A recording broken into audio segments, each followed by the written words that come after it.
Summer holidays வந்தாச்சு, நம்ம GT Holidays வந்தாச்சு. GT Holidays, South India's #1 travel brand. மார்க்கெட்லயே கம்மி சேதாரத்துல இன்னும் 1% தள்ளுபடி கொடுப்போம். ஓகே, வைரநக கேரட்டுக்கு 5000 தள்ளுபடி கொடுப்போம். தள்ளுபடி திருவிழா நாமக்கல்ல திருச்செங்கோடு மெயின் ரோட் எர்ணாபுரத்துல இருக்கிற ஸ்பைரோ பிரைம் பப்ளிக் ஸ்கூல்ல +2 போர்டு எக்ஸாம்ஸோட சேர்த்து நீட் அண்ட் JEE கோச்சிங்கும் கொடுத்துட்டு இருக்காங்க. 4 வருஷம் சார். டாடி இந்த முறை நான் வந்துடுவேன் டாடி. 4 வருஷம் சைக்கிள் முயற்சி சார். 4 வருஷம், 1 வருஷம் 2 வருஷம் இல்லை சார். சென்னை வண்டலூர் அடுத்த ஊரப்பாக்கம் சாஸ்திரி பவன் பகுதியில் வசித்து வருபவர் செல்வராஜ். சுற்றுவட்டார பகுதிகளில் உள்ள பேக்கரியில் சமோசா வியாபாரம் செய்து வருகிறார். இவரது மனைவி தேவி. இந்த தம்பதிக்கு 2 மகள்கள் உள்ளனர். மூத்த மகள் தேவதர்ஷினி சென்னை முகப்பேரில் உள்ள தனியார் பள்ளியில் கடந்த 2021ஆம் ஆண்டு 12ஆம் வகுப்பு படித்து முடித்துள்ளார்.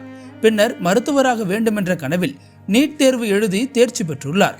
ஆனால் போதிய கட் ஆஃப் இல்லாததால் அதன் பிறகு வீட்டிலிருந்து கொண்டே நீட் தேர்வுக்கு படித்து கொண்டு வந்துள்ளார். தனது மகளின் மருத்துவ கனவை நிறைவேற்ற செல்வராஜ் ஊராக சைக்கிள் மிதித்து சமோசா விற்பனையில் ஈடுபட்டு வந்துள்ளார்.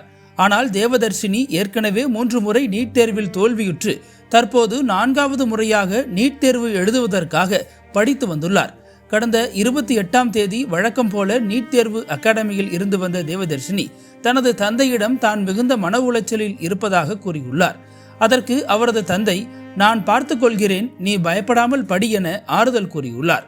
அத்தோடு தனது மகளுக்கு பிடித்த தின்பண்டங்களையும் வாங்குவதற்காக செல்வராஜ் கடைக்கு சென்றுள்ளார். ஒருபுறம் நீட் தேர்வால் ஏற்படும் தொடர் தோல்விகள், மறுபுறம் தனக்காக பாடுபடும் தந்தையின் ஏழ்மை நிலை, இதையெல்லாம் எண்ணிக்கொண்டு கடும் மன உளைச்சலுக்கு ஆளான தேவதர்ஷினி வீட்டின் அறையில் இருந்த மின்விசிறியில் தூக்கிட்டு தற்கொலை செய்து கொண்டார். தின்பண்டங்களுடன் வீட்டுக்கு வந்த தந்தை செல்வராஜ் தனது மகள் தூக்கில் தொங்குவதை பார்த்து அலறி துடித்துள்ளார். அப்போது செல்வராஜ் கதறிய அந்த கதறல் அந்த ஊரையே உலுக்கி உள்ளது. 4 வருஷம் சார். டாடி இந்த முறை நான் வந்துடுவேன் டாடி. சொல்ல கஷ்டப்படாதடா, நான் பார்த்துக்கிறேன்டா எது வந்தாலும். 4 வருஷம் சைக்கிள் முயற்சி சார்.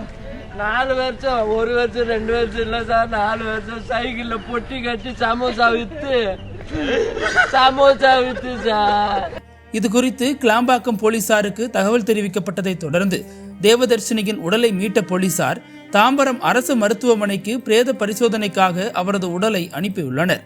இந்த சம்பவம் குறித்து வழக்கு பதிவு செய்த போலீசார் மாணவி தேவதர்ஷினியின் தற்கொலைக்கான காரணம் குறித்து விசாரணை மேற்கொண்டு வருகின்றனர். நீட் தேர்வுக்கு தயாராகி வந்த மாணவி ஒருவர் தொடர் தோல்விகளை சந்தித்து வந்த நிலையில் திடீரென தற்கொலை செய்து கொண்ட சம்பவம் அதிர்ச்சியை ஏற்படுத்தியுள்ளது. கடந்த 4 ஆண்டுகளில் மட்டும் நீட் தேர்வால் 19 மாணவ மாணவிகள் உயிரிழந்திருப்பது குறிப்பிடத்தக்கது.